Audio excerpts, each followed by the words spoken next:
So thank you. So my name is Annmarie Cantrell, and I am here representing the Weston A Price Foundation. I'm actually a chapter leader over in Chester County, and I've been a chapter leader out there almost 15 years, and yeah, involved with the organization. So I'm just going to give you a little bit of background about what I do and how I got involved with Weston A Price Foundation. But I'm originally trained as an early childhood special educator. So for about 20 years, I worked with infants and children, primarily birth to 3 years old, with special needs. And about 23 years ago, I was at my job and I got very sick. And it was one of those things where I was going to doctor after doctor after doctor, and nobody could really tell me what was going on. And I was, having things like frequent bladder infections, and so I got put on antibiotics, and I was on a course of antibiotics for about 2 months, and then, had hellacious yeast infections from that and felt really bad and kept getting infections and kept going back to the doctors who didn't know what to do and said, well, just, stay on the antibiotics just in case it's another infection, we'll take care of it.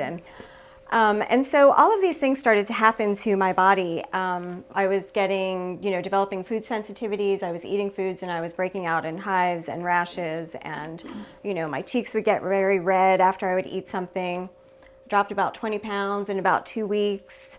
I was also having some psychological symptoms, so I was getting very anxious and very depressed, but really nothing in my life had changed other than, these issues going on with me physically. But there were also these things that were affecting me emotionally and mentally, and I really couldn't understand it. So I kept going back to doctors saying, but there has to be something that you're missing. And all they could offer me was, well, I think you're under a lot of stress, so maybe you need to go see a psychiatrist and they'll write you a script and that'll help with your anxiety and your depression. And I thought, come on, really? Please afford me a little bit, something else, right? I don't need to go on psychiatric drugs because I dropped 20 pounds and I'm a little depressed right now, and I'm looking for answers and I don't know why I'm feeling like this. So it turns out that when that all happened, I was actually living in Philadelphia at the time, and they had just, down by the art museum, and they had just built that Whole Foods that's down there, on Spring Garden Street or whatever. And I was walking through the Whole Foods one night, and I was walking through the book section. And when you're ready to hear something, right? When you're ready to learn, the teacher shows up. And a book literally flew off of the bookshelf to me. And it was called The Yeast Connection by William Crook. And I was like, well, this is interesting, because I'd been dealing with all these yeast infections. For the next hour, I sat in the aisle of the Whole Foods reading this book. And I'm flipping through all of the pages going, yes, yes, yes, yes, yes, yes. Because in the back, they had a questionnaire about, are your symptoms? These are your symptoms, and then have you been on antibiotics? Have you had your tonsils out? Have you had surgery? All of these things. And I'm like, yes, yes, yes. And I was like, this is it. This is my answer. I have, systemic candida. And in the back of that book was a list of physicians who were dealing specifically with yeast issues. And there happened to be an integrative physician in Philadelphia. So I called her the very next day, and I went to see her. And she was lovely. And she said, well, yeah, I think you really do have, systemic yeast, and it is in your bloodstream, and it's messing up your hormones, it's messing up your digestion, it's causing all of these food sensitivities in your body, and it's actually causing your anxiety and your depression as well. But it's okay, we can fix this. And I was like, oh, you can? And she said, well, it's going to take a little work. You're very depleted. You're going to need a lot of supplementation, and I need you to do an elimination diet. And I thought, whatever, just bring it on. I'm ready to start to heal. And she was like, well, the elimination diet, I want you to go home and I want you to cut out all corn, soy, dairy, wheat, and sugar. And I was like, okay. You understand, I ate cold cereal for breakfast. I had a dry bagel for lunch, and I was trying to gain weight. So admittedly, it was in March, and McDonald's had their, what do they call their Shamrock Shakes? Yeah, right. So I was going through the McDonald's drive-thru getting Shamrock Shakes because I needed to gain some weight. So these were the things that I was doing, but I thought, okay, I will do this, right? And it was 23 years ago, and gluten-free was not a thing at all, right? I mean, I didn't know how to pronounce quinoa, let alone how to cook it, right? And now, we've come so far with all of that. But, but I gave it a really valiant effort, and I thought, okay, I'm going to do this. I cut all of those things out of my diet. And I started to feel a little bit better. And then when you do an elimination diet, you cut things out of your diet for so long, and then you test it. So after about 30 days, I think my elimination was maybe about 2 weeks. You go back and then you take a very small bit of, something that you eliminated. And when I went back and I did wheat, I had a very little tiny bit of cream of wheat cereal, and I was in bed for 2 days with joint pain. And I thought, okay, well, I'm not going back to that. And I stayed off of other things for a long time as well, but it led me on this journey to start to understand about using food as healing. So as I was going through all of this, I actually needed to quit my job that I was working in Philadelphia, and I begged for a job back in Montgomery County, actually right here in Ambler, in a daycare center. If anybody's familiar with the Artman Center, I worked for Kencrest. So I worked in that center, and I worked with children who were 3 to 5 years old, so it was actually in a classroom setting. And I'm going through all of this, and I'm noticing all of my symptoms, and I know that when I eat something, I feel a certain way. And then, I'm working with these kids, and I start feeding these kids, their lunches that their parents bring in, and then their snacks, which the Cisco truck brings in, and it's like Twizzlers and Chips Ahoy cookies and things like that. But I'm watching these kids, and I'm noticing, okay, we just gave them some Chips Ahoy, and now 20 minutes later, and I was working primarily with kids with autism, 20 minutes later, these kids are either asleep in the corner, rocking in that corner, or they're hitting their friends over there. They're, literally climbing up the walls. And as teachers and therapists, all we know to do is go in, intervene, give the child a timeout, tell the parents your child needs behavior therapy because he's hitting the other kids. And I'm going, no. I understand what these kids are feeling. There's something going on inside of their bodies. And I was also noticing physical symptoms too. The kids would eat something, right away their ears would get beet red, their cheeks would get beet red, their noses would start running. They'd come in, they'd have dark circles under their eyes. These were all things that I was experiencing as well. So I did a little bit of research, and I really started to learn a lot about the definition, I guess, of autism and, the childhood illnesses that we're seeing these days, really more as immune dysfunction. And so I started to learn about immunity and food, and particularly how it relates to the next generation that's coming up, right?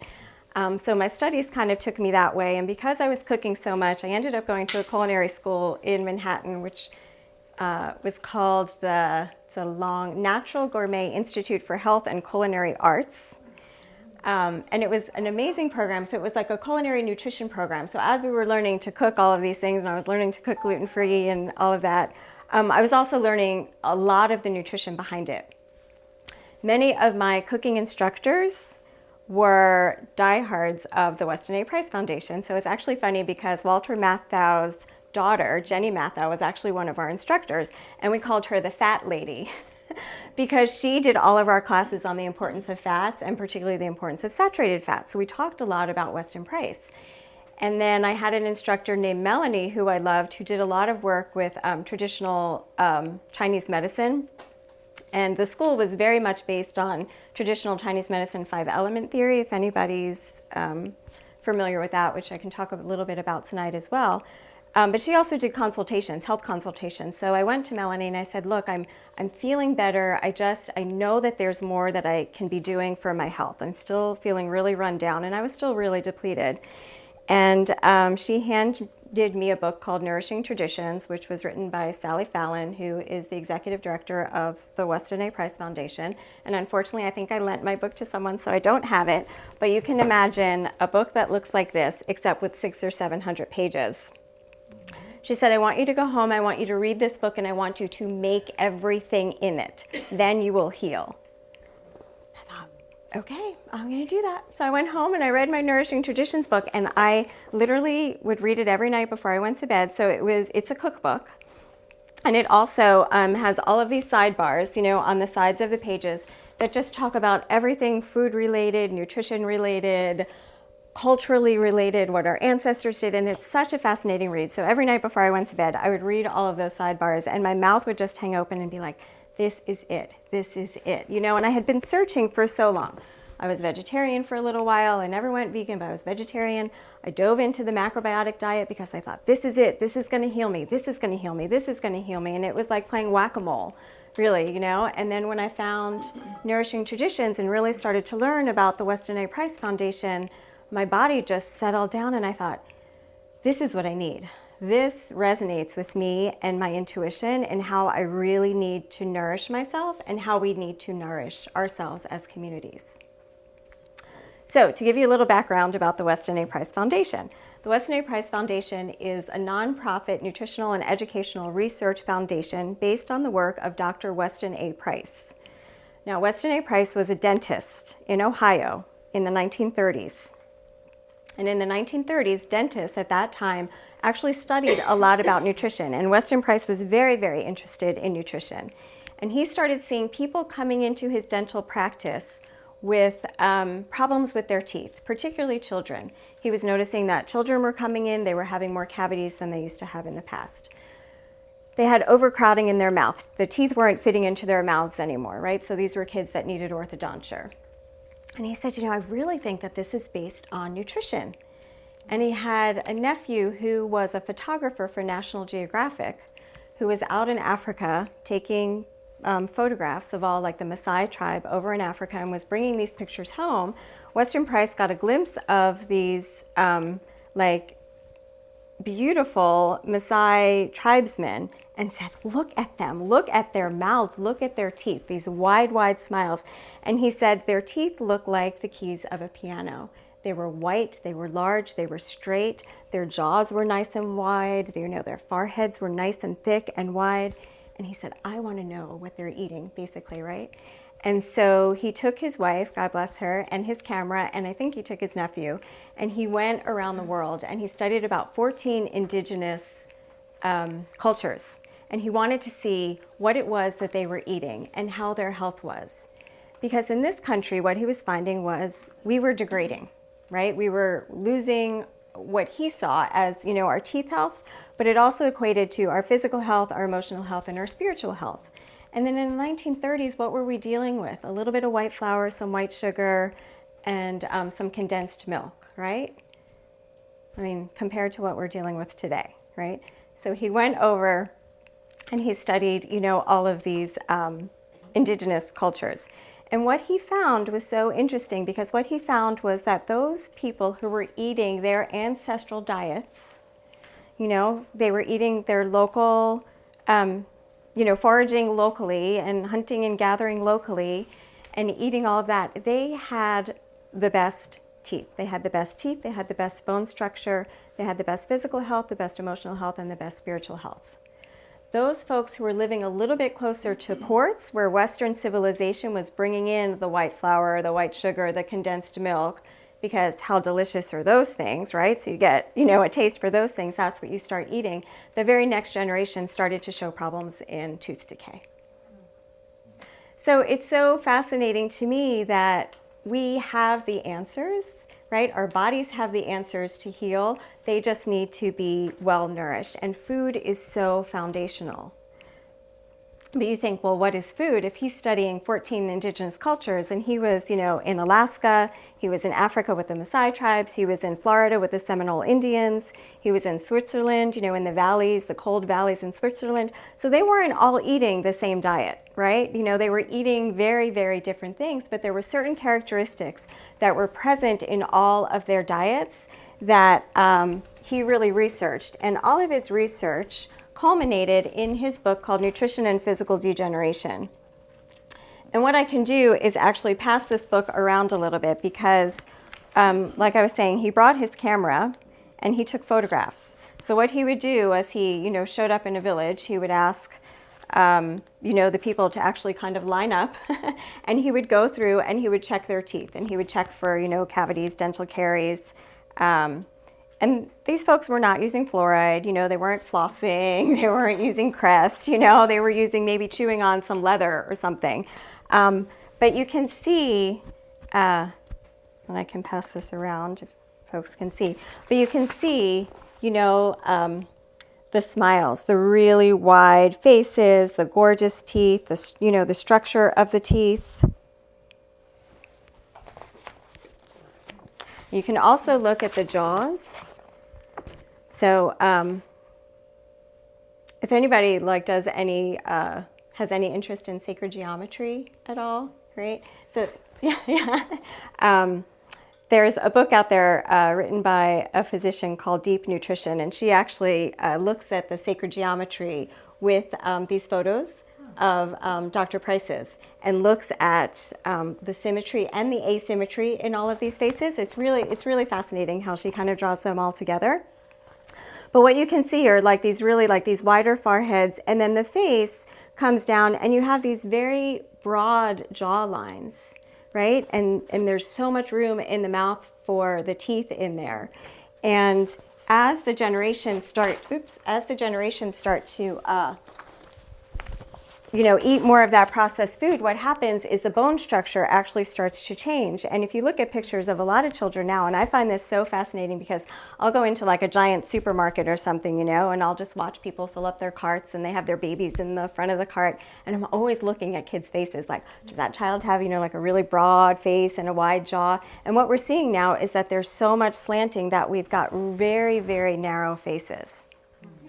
And what's so fascinating to me is with the work that Dr. Price did, he was actually equating, so what happens as your face gets more narrow like that, there's less room in the mouth for the teeth to grow, so you're going to have all this overcrowding, kids are going to need orthodontia, but also your sinus cavities aren't developing, right? So you're going to have all of these sinus issues, you're going to have all these adenoid issues, you're going to have those kids that are, the big heavy snorers at night. And it also equates to women and the size of their pelvis. So the more narrow their jaws are, the more narrow their pelvises are, and then the harder it is for women to give birth to children. So, so there were all of these equations that went through. And so I just find it really, really fascinating, that how foundational the food is, because it is actually what builds our cells, right? And so it builds our forms, really. So to go through a little bit, the characteristics that were common in all of the diets that Dr. Price studied. Number one was that the diets of traditional peoples contained no refined or denatured food. So there was no white sugar, no corn syrup, no white flour, no canned foods, no pasteurized milk, certainly no ultra-pasteurized milk. No refined oils like corn oil, canola oil, soybean oil, safflower oil, sunflower oil. There were no protein powders. There was no pea protein isolates or soy protein isolates that folks were eating. And there were no toxic additives. These folks were eating real food. And when we talk about real food, we're talking about meat, grains, beans, nuts, seeds, fruits, vegetables if they could grow them, tubers if they had them, right? It was everything that was around them. Number two is that all traditional diets consumed some form of animal protein. Now, actually, when he went on his tour, he was very convinced that he was going to find vegetarian cultures, and that they'd be very healthy vegetarian cultures, and he did not find one. So even if it was, folks eating insects, right? There was some form of animal protein in every culture that he studied. Number three is that traditional diets contain at least 4 times the calcium and other minerals and 10 times the fat-soluble vitamins, vitamin A, vitamin D, and vitamin K2 as our modern diets today. So I'll say that again. 4 times the calcium and other minerals and 10 times the fat-soluble vitamins A, D, and K. Okay, so vitamins A, D, and K came from your pastured animals, your raw dairy products, right? And so people are saying, oh, well, I get so much vitamin A because I eat a lot of carrots, I eat a lot of sweet potato.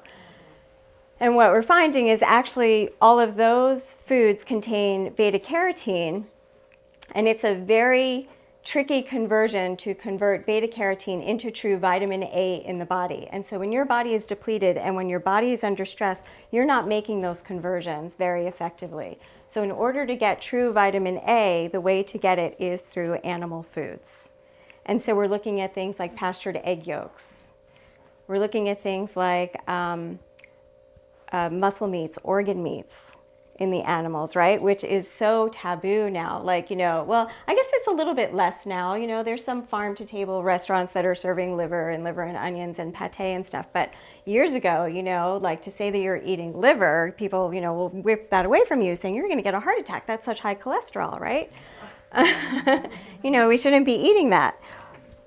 But what traditional people did is, think about how they lived. So they were hunters and gatherers, and so they would go out hunting, they would get an animal, they would literally do nose to tail eating, right? So they would use all parts of that animal. And they don't know when they're going to have their next kill, right? So they're utilizing all of it. Nothing went to waste. So they're using the bones and they're making nourishing bone broths, right? Which is a new big thing again, right? Everything old is new again. So they're making these nourishing bone broths. They're using all of the organ meats. They did actually the opposite of what we do. We actually give organ meats to our pets. They gave the lean muscle meats to their pets, right? Because they knew that there was such important nutrition in the fatty pieces of the meat. And they also knew that when they were eating meat, that you also needed to eat it with some sort of fat. And actually the most prized meat that a lot of people ate that Dr. Price talks about is part of the kidney that actually has a lot of the kidney fat on it as well. So that's like a delicacy, right? So how much nutrition do you really get out of that? And for us to think about that, people are like, oh, kidney, gross, I have a friend who, this was years ago, a friend of hers was adopting a child from Ethiopia. And she called me and she said, oh my gosh, this poor little thing, like, they're feeding the kid liver all the time, before the child came over to the States. And I thought, thank God. I'm like, that kid is going to have such a stronger, foundation here when he comes to start to eat the American diet. That child needs liver to start to build, his strong foundation, right? So there's something about, all of these kind of cultural diets that we really need to go back and look at. The other thing I want to mention about that is with 4 times the calcium and the other minerals as what we're eating today, thanks to industrial agriculture and the way we're farming our land right now, our soils are depleted.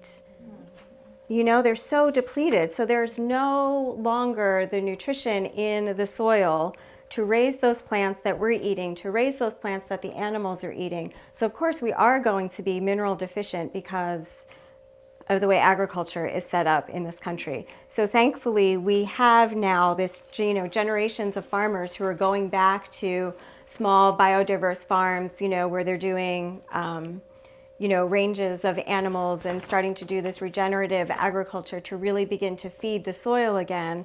And we have places like Pennypack Farm, I just realized is right across the way, a local organic farm, CSA, that is doing all of this diversified farming with their vegetable crops where they're actually nourishing the soil, right? So it's something that we really have to get back to because that's where our nutrition is. We can take supplements, but really we need to start to get this through our food, and we really need to start to demand that our food is grown in such a way that those minerals are put back into the plants.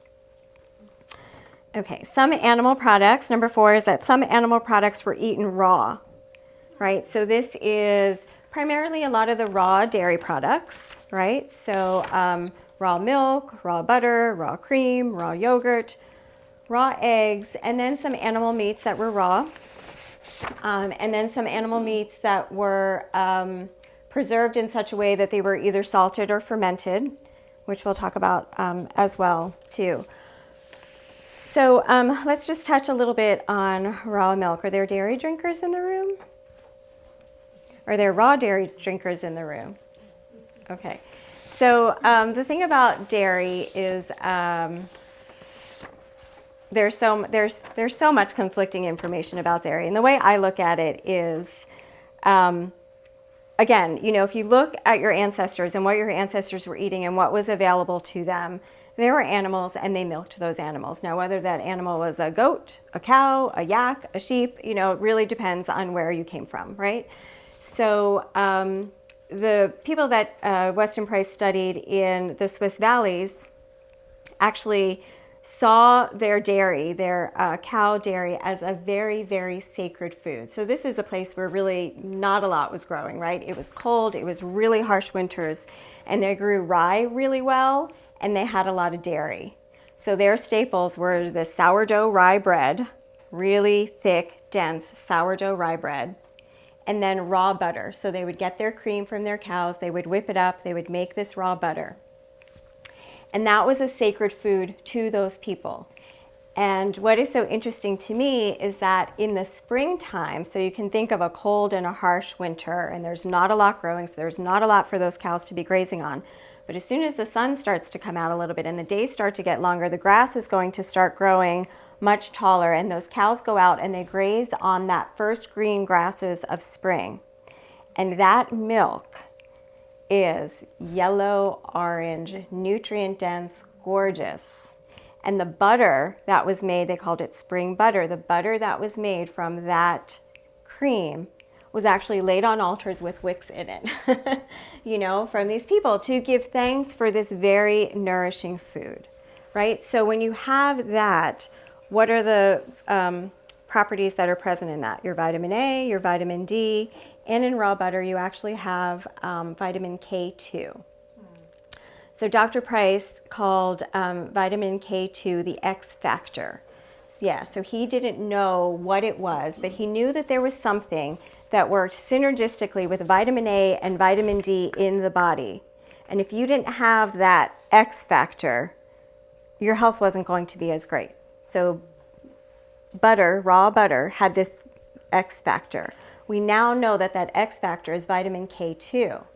And so the role of vitamin K2, the other thing that I love about all of the work that Dr. Price did all these years ago is that everything that he studied is now coming out in the medical literature today. So now we're like hearing all of this stuff like, you know, are you taking calcium? You need to take vitamin K2. Are you taking vitamin D? You need to take vitamin K2. And it's like, he knew that. He had that. He always, you know, like these vitamins work synergistically. So the role of vitamin K2 is it actually speaks to those other vitamins and minerals and actually directs where they should go. So if we're taking a boatload of calcium, our bodies don't know where to deposit that calcium. So it ends up being deposited in the soft tissue. So think kidney tissue, think heart, arteries, arteriosclerosis.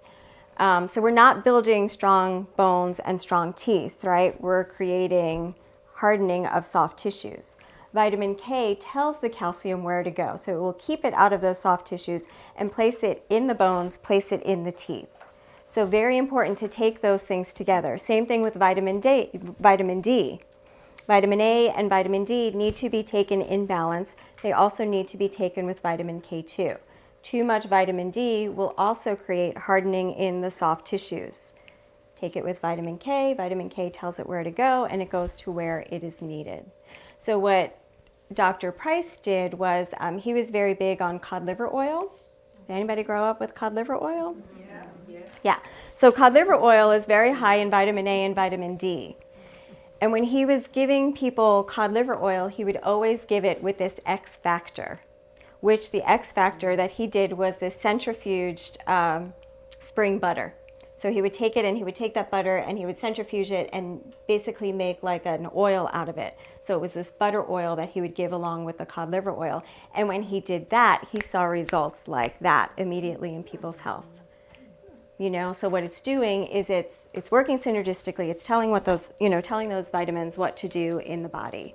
Does that make sense?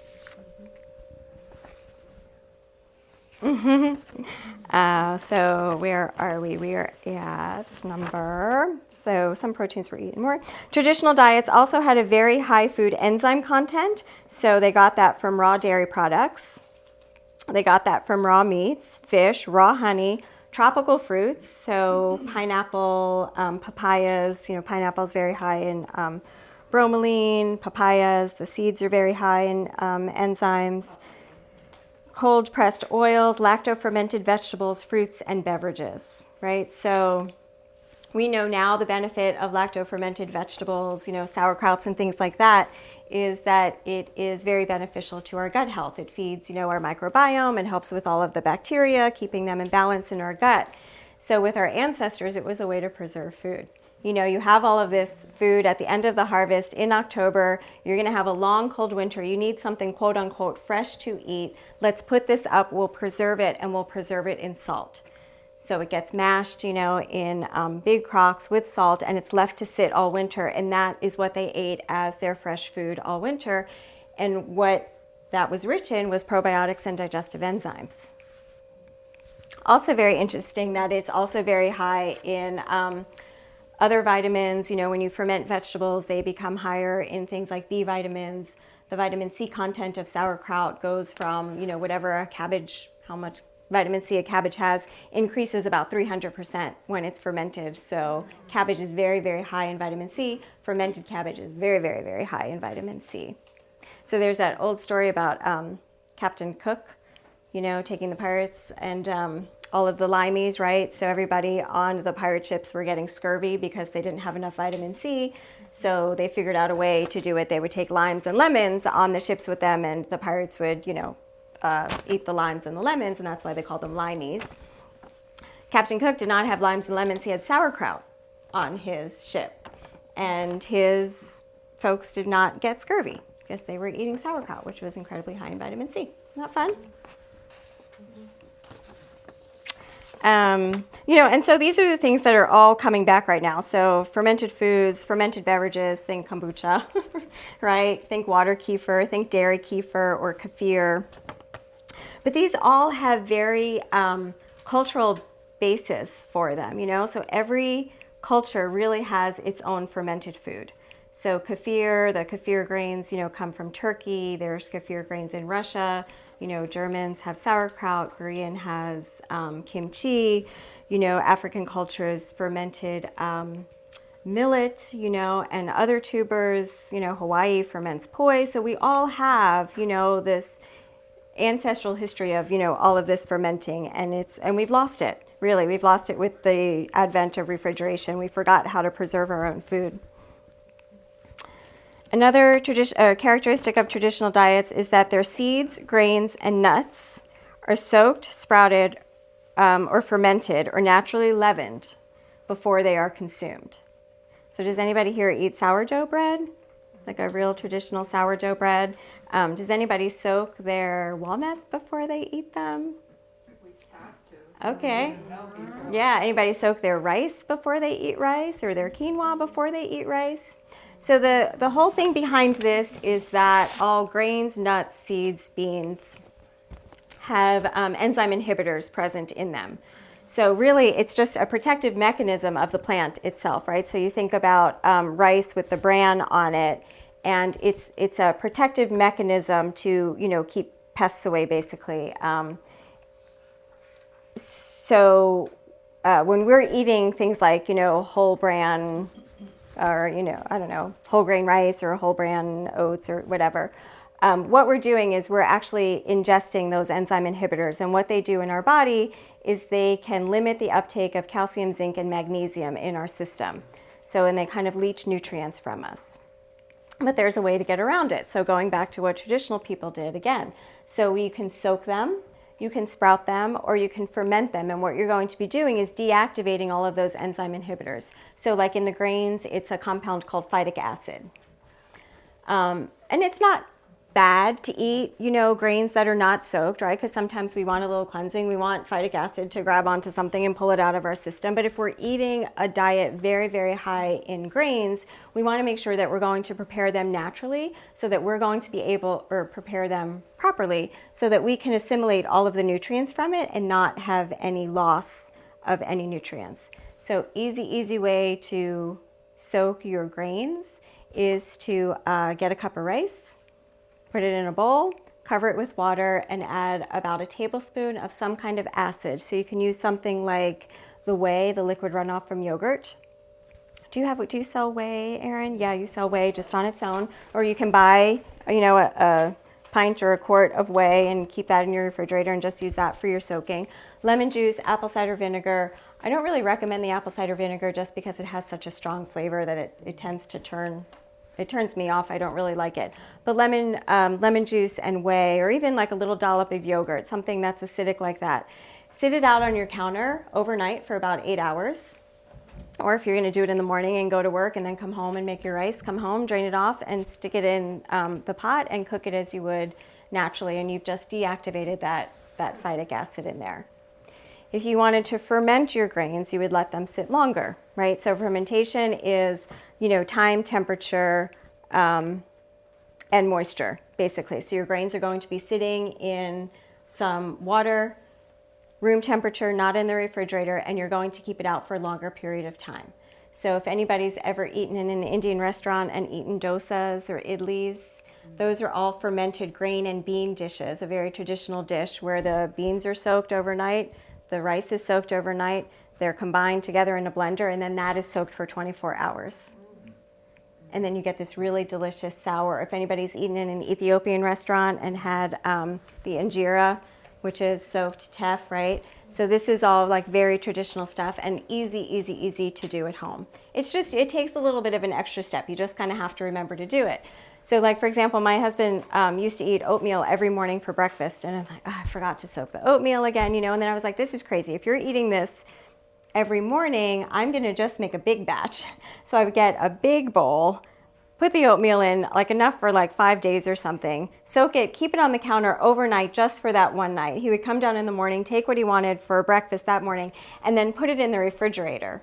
And so then it would sit in the refrigerator, then every morning he'd come down until it was done, and that worked totally fine. So in this way, I didn't need to remember all of the time to do that.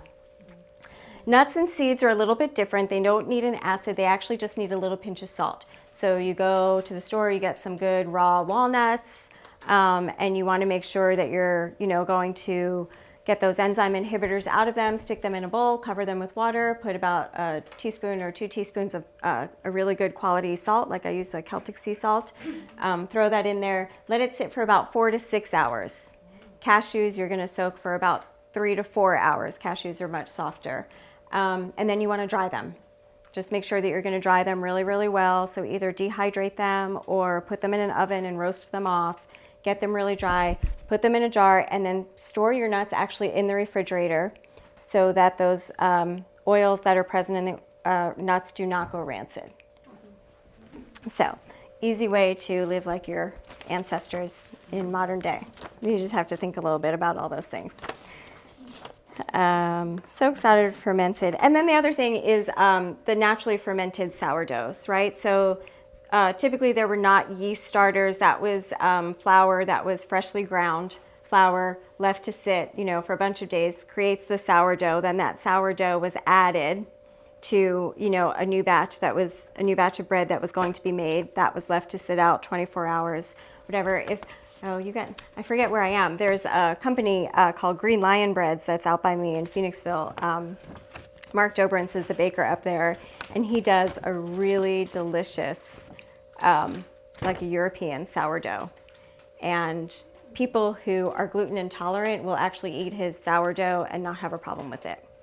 I haven't gotten myself there yet to try it. It's a journey, but.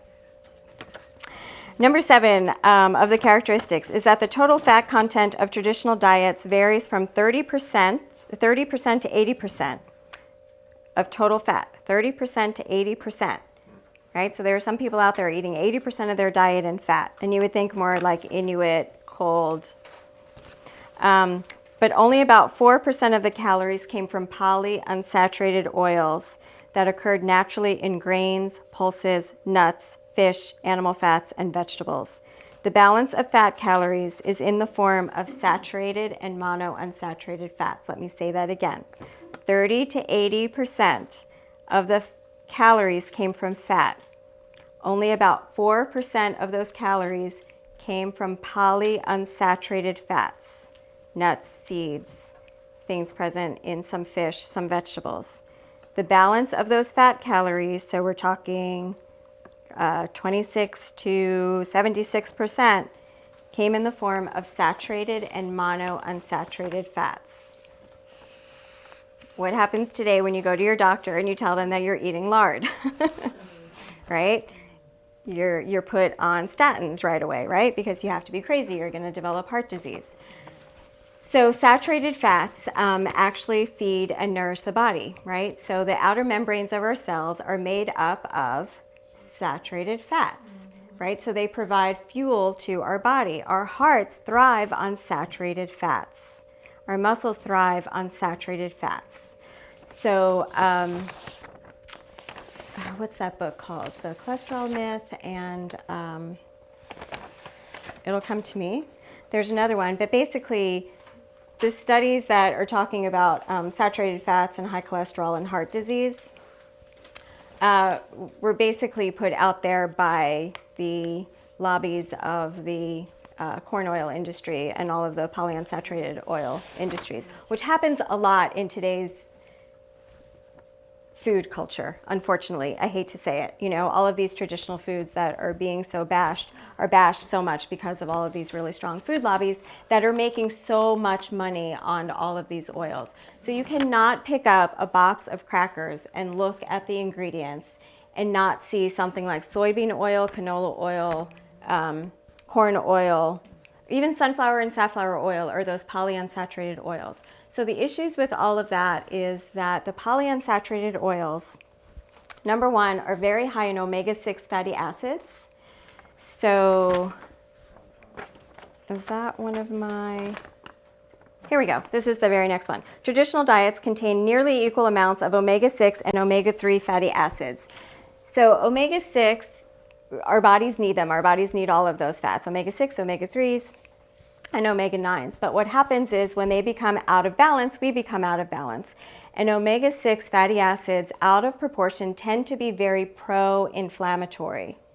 And so we know that the omega-3s are very anti-inflammatory. That's why everybody's like, oh, you know, get your omega-3s, eat salmon, eat walnuts, eat your flax oil, because we need to get our omega-3s up.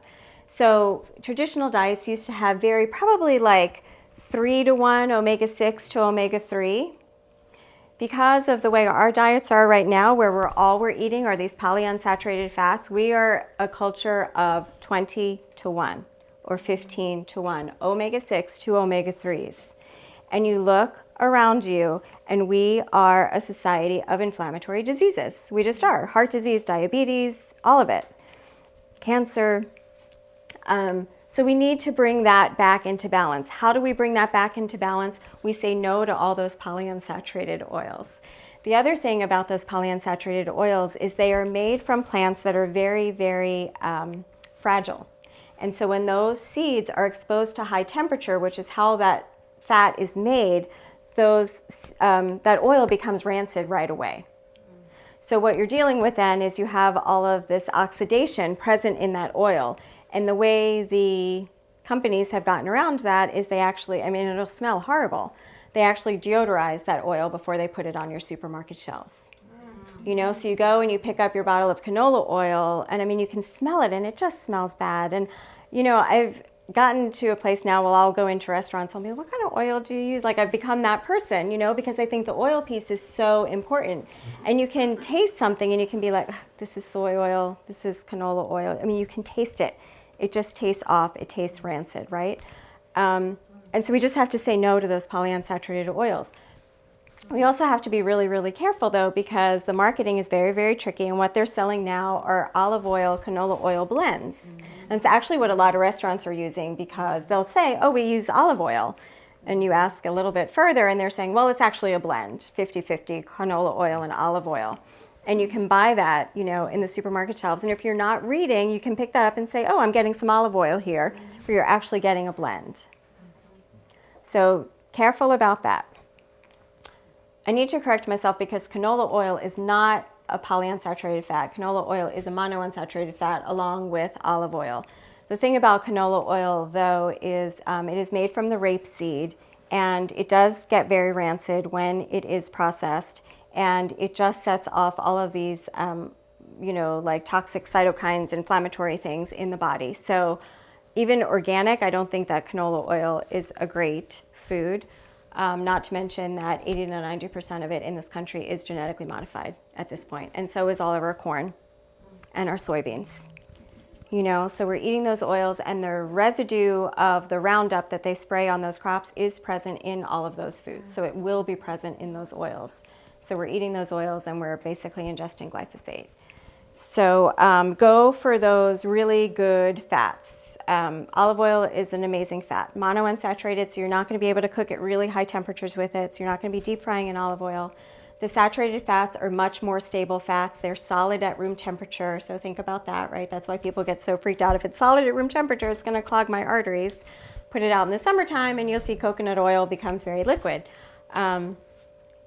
Coconut oil, which is a plant-based saturated fat, palm oil, which is a plant-based saturated fat, lard, which is rendered from pigs, tallow, which is rendered from cows. Is there any, you could do lamb, right? Yeah, and so those are much more stable oils, much more stable for high heat cooking. So McDonald's French fries became so addictive to so many people because they would fry them in tallow all the time, which was great, right? And then they switched over to the vegetable oils and their recipe completely changed, but it's much cheaper for them to fry in the polyunsaturated oils than it is for them to fry in lard or in tallow. But for us, it's a much more healthy fat. Omega-6, omega-3s. All traditional diets contained some salt, right? And so when we're talking about salt in traditional diets, we're talking about very natural mineral-rich salt. So the 3 salts that I really like are the Celtic Sea Salt, which is farmed off the coast of Brittany in France, just taken up from the ocean, laid out, on the beach there, and it's sun-dried. And so that is a very wet, a very moist salt. It's a very gray salt. And so the more color a salt has, the more nutritional value a salt has. I use a Himalayan salt, and I use what's called Eden's Real Salt, which is mined in Utah, I think, right? So those are 3 salts that I like and kind of use a little bit interchangeably. But again, you're getting a full range of minerals in that. You're not just getting the sodium chloride, right? You're getting everything.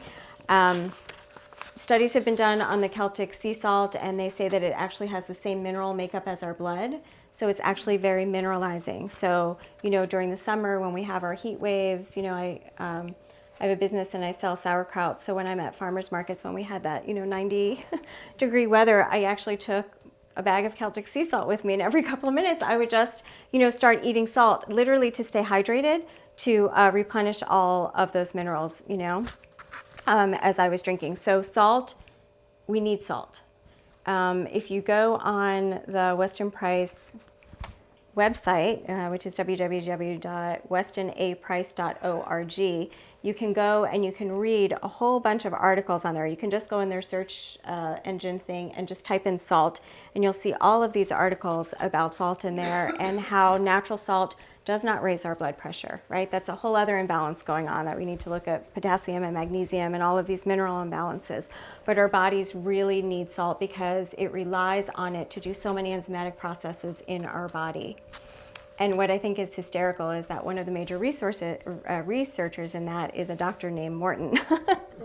So I just thought that was kind of funny. But, and there's, New York City is, has been on this, banning salt, in their restaurants. I don't know, this was a couple of years ago, but yeah, New York City, they just want to ban everything, but they were looking at doing a ban on using salt in the restaurants. And you're like, what are we doing to ourselves? There's no common sense way around this, right? It's very black or white. It's one or the other, this or that, good or bad. All traditional diets consume animal bones, usually in the form of a gelatin-rich bone broth. So like I said, nose to tail, using all parts of the animal. So putting bones in a pot and making, a really gelatinous stew. So they're using all parts. They're using, all the joints and the knuckle pieces are going in there. And do people make broths here or stocks? Mm-hmm. Yay. It's great. Even if you just bake a chicken at home and you put a chicken in the oven and you take it out and then you refrigerate it overnight and you take it out the next day, there's all this gelatin surrounding that, right? So when you make a stock like that, you're going to get all of this gelatin. And what that is very nourishing. Yeah, you get gelatin, you get the collagen, and it's just very nourishing to the gut lining, to our own bones, to our skin. So it's a really amazing food. And again, we've lost the art of making soup at home because people make it so easy. I'll put some MSG in a can and here you go, eat this, right? And our taste buds, it's so addictive that that's what we want. So we have to go back to creating this kitchen culture to really bring these principles back into our own homes and into our own communities. Traditional, oh, and this is the one that I absolutely love, and this is the one I really want to bring back. Traditional diets made provisions for the health of future generations by providing special nutrient foods to parents-to-be, pregnant women, and growing children. So I'm not sure if it's a picture or a story in the book, but Dr. Price was at somewhere more tropical where children were, lived on a hilltop off of the ocean down here and would actually go down every day to get fresh crabs. And the children, like the 2 and 3-year-old children, would be eating those crabs, and the sexual organs of the crabs because they knew that it would be nourishing them so that they would make provisions for future generations. Right? And it's kind of like, what do? We give our 1-year-olds blue icing, on their 1-year-old birthday cake, right? We're not thinking like that. We have these epidemics of infertility and all of this stuff. So I don't want to go out on all of those tangents, but that's basically the guiding principles of the Weston A. Price Foundation. I do just want to mention a couple of caveats, with all of that is I feel like Americans on a whole, as a culture, we are very food-centric, that we think about food all of the time and we think about nutraceuticals all of the time. And it's like, oh, I hear that turmeric is really inflammatory, so I'm taking my curcumin pills and, I'm doing all of this. We're so hyper-focused on things like that. And I think that we also get very hyper-focused on diets, and I think people classify Weston Price as a diet. I know that they do. I'm a Weston Pricer. I follow the Weston Price diet. And to me, Weston Price isn't a diet, it's guiding principles, right? So for me, it's you can eat whatever it is as long as you feel good in your body, or if you're working with a medical professional, things are being recommended. But what you're looking for is the best possible quality of that food, and remembering to stay away from all of the toxic chemicals, the additives, the polyunsaturated oils, all those high omega-6s, but I feel like people are like, oh, I'm Weston Price, I'm paleo, I'm raw, I'm vegan, I'm that, and so we define ourselves by what we eat, and we've just become so far removed really from all of this. And as a chapter leader, I see people coming into our chapters and coming to the meetings because they're sick. And like me, I found the guiding principles of this, foundation because I was sick, and I was really looking for a way to heal. I just want to caution people that, we also can't pigeonhole the Weston A. Price diet, right? So people are like, oh, but I'm drinking my raw milk and I'm, drinking my kefir. And it's like, maybe your body can't tolerate dairy. And that's okay, right? Just because you're drinking raw milk and you're drinking the bath doesn't mean that it's right for your body right now. And people are always like, well, I'm drinking bone broth and I'm drinking so much bone broth a day and I'm cooking my stock for 72 hours and I'm doing all this. And it's like, maybe that's a little bit too long for you to be making your stock, And in Nourishing Traditions, she has a 72-hour, Sally Fallon has a 72-hour beef bone broth, right? Because those bones are bigger and it takes longer to get all of that out of there. What I want to caution people about is that because we are not dealing with the things that Weston Price was dealing with in the 1930s, condensed milk, white flour, and white sugar. We are dealing with GMOs, we're dealing with glyphosate, we're dealing with heavy metals, we're dealing with molds, we're dealing with so much stuff that our bodies are coming in so compromised that we need to take our healing journey kind of in baby steps, right?